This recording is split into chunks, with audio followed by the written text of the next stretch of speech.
Olá a todos, este é o canal Quarto Secreto e no nosso último devocional, o devocional de número 100, nós falamos ali no exercício de consolar os desanimados. Hoje eu quero trazer um salmo muito especial e mostrar como é um salmo que pode ser usado para o consolo daquele que está passando por uma grande aflição.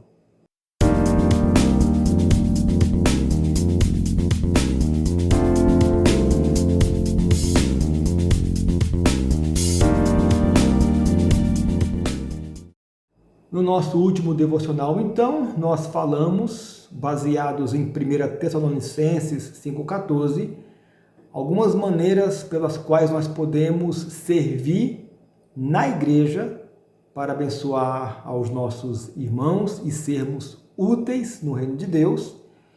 E, em particular, nós falamos na questão de consolar os desanimados.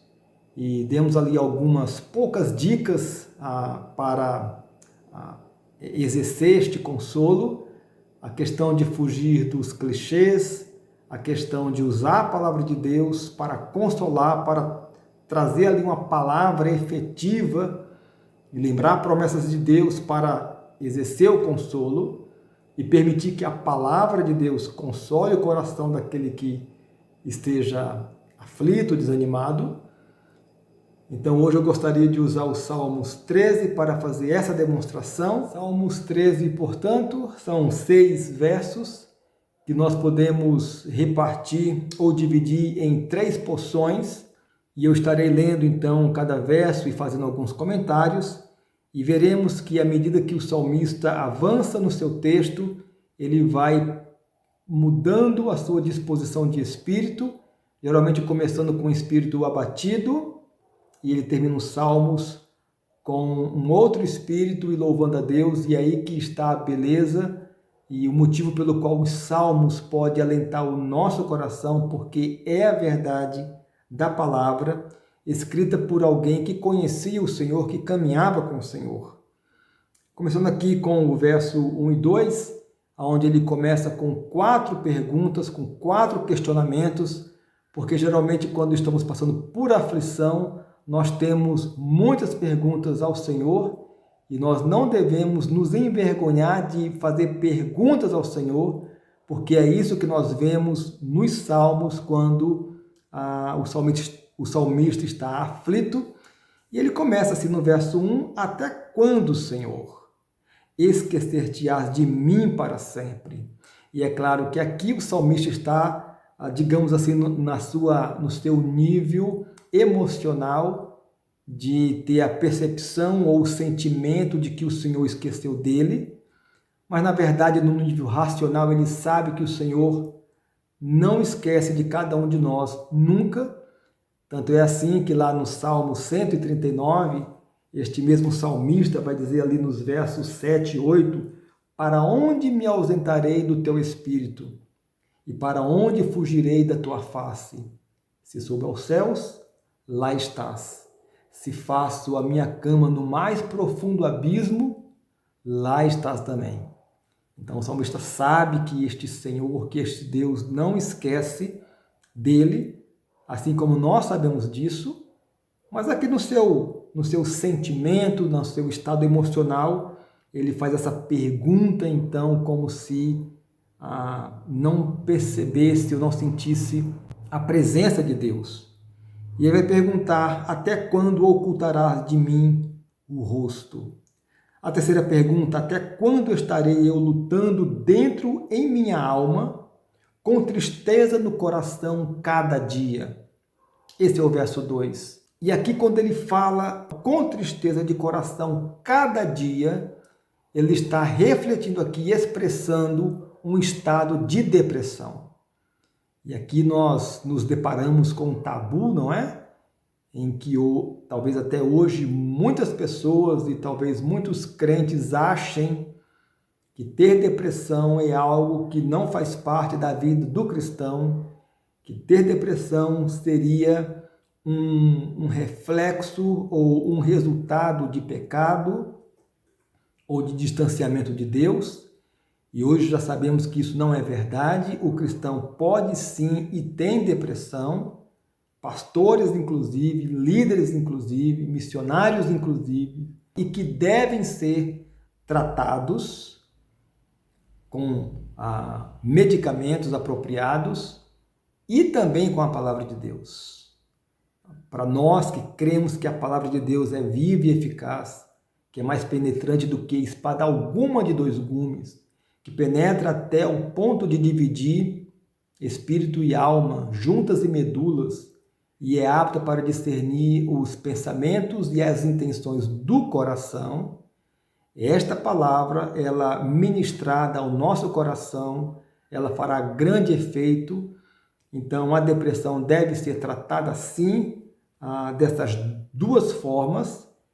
E aqui o salmista expressa, então, este estado de depressão, assim como o profeta Elias era um homem depressivo, então não há nenhum pecado nisso. Aqui o salmista está expressando e declarando essa intensa tristeza. Vamos lembrar aqui, é uma oração. O salmista está orando a Deus, o que nós também devemos orar a Deus, perguntar a Deus, falar com Deus. E aqui, no verso ainda 2, até quando se erguerá contra mim o meu inimigo? É a quarta pergunta. E aqui certamente ele estava se referindo a um inimigo específico, possivelmente as perseguições que ele sofreu de Saul ou até mesmo do seu filho Absalão. E nós temos inimigos também, reais, objetivos, de carne e osso, ou espirituais, ou o inimigo somos nós mesmos, muitas vezes, nas nossas questões psicológicas, e tudo isso nos traz amargura, aflição, desânimo. Mas aqui Davi então fala de um inimigo que ora está afligindo a sua alma. E aqui está falando com Deus. E na segunda parte, então, versos 3 e 4, eu não vou me demorar nesse trecho aqui, mas basicamente o salmista faz agora 2 pedidos a Deus: atenta para mim, responde-me, ilumina os meus olhos. Mas aqui eu quero me limitar a dizer que você, na sua aflição, você pode não somente fazer perguntas a Deus, aquelas perguntas que estão machucando o teu coração, que você tem essa plena liberdade de perguntar a Deus e também de pedir a Deus. E aquele que pede, pede porque é um exercício da fé. E aí na conclusão, e aqui vem a grande virada do salmista, que começou com um espírito depressivo, triste e amargurado, fazendo perguntas para Deus. E aqui no versos 5 e 6, vem a grande virada. No tocante a mim, confio na tua graça. Então nota que ele começou com o desespero, com a aflição, e expressando isso, e sem ter vergonha de expressar essa aflição, mas ao mesmo tempo, ele pode declarar que confia na tua graça. Por que nós podemos confiar na graça de Deus? Porque a graça é de Deus. A graça é inerente a Ele e não a nós. Nós somos receptores da sua graça. A graça que é aquela bênção que Deus nos dá, mesmo quando nós não merecemos. Então podemos confiar na graça porque a graça é inerente de Deus. E ele diz: regozije-se o meu coração na tua salvação. Ele começou com palavras de tristeza, e aqui agora ele usa a palavra regozije-se, alegre-se, exulte o meu coração. Nota, o salmista ainda não saiu do seu estado de tristeza, de desânimo, de depressão, mas mesmo assim ele pode declarar que ele pode ter o seu coração se alegrando na tua salvação. Aqui essa salvação muito provavelmente está se referindo ao livramento do problema que ele está passando aqui. Muito possivelmente uma perseguição. Então esta salvação deste problema. Assim como nós também podemos nos referir à salvação que Deus provê para os nossos problemas pontuais na nossa vida. Mas também podemos nos referir à salvação eterna, à salvação que temos em Cristo Jesus, que será revelada no último dia.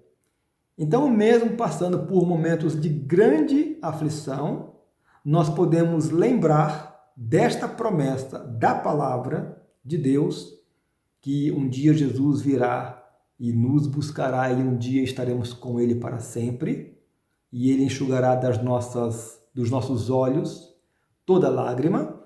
Então, esta esperança real, verdadeira, nós devemos sempre nos lembrar, e que é, então, a salvação que temos, a salvação maior que temos em Deus por meio do Senhor Jesus.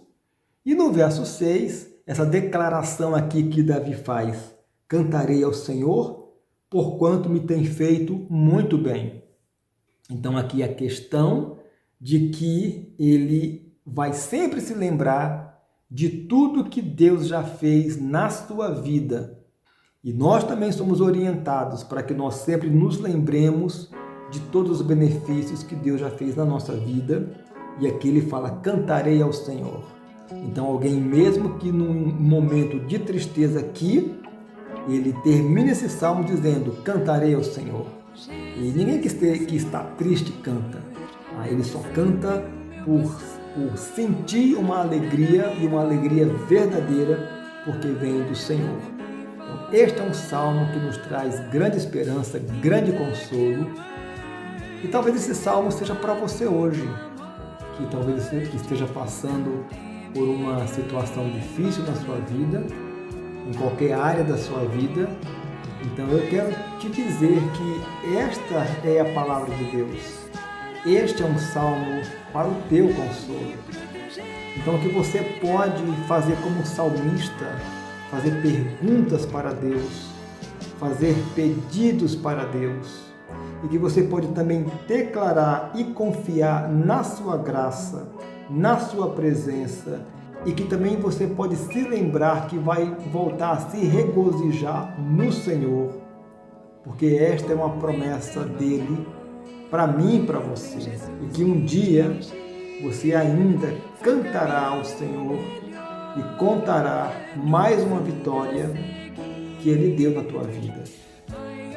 Ou se este salmo não é para você hoje, você pode ministrar ao coração de alguém que esteja passando por um momento de dificuldade.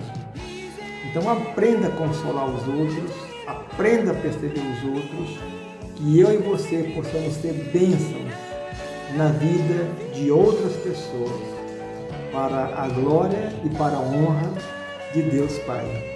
Então que Deus te abençoe, um forte abraço e até o próximo devocional.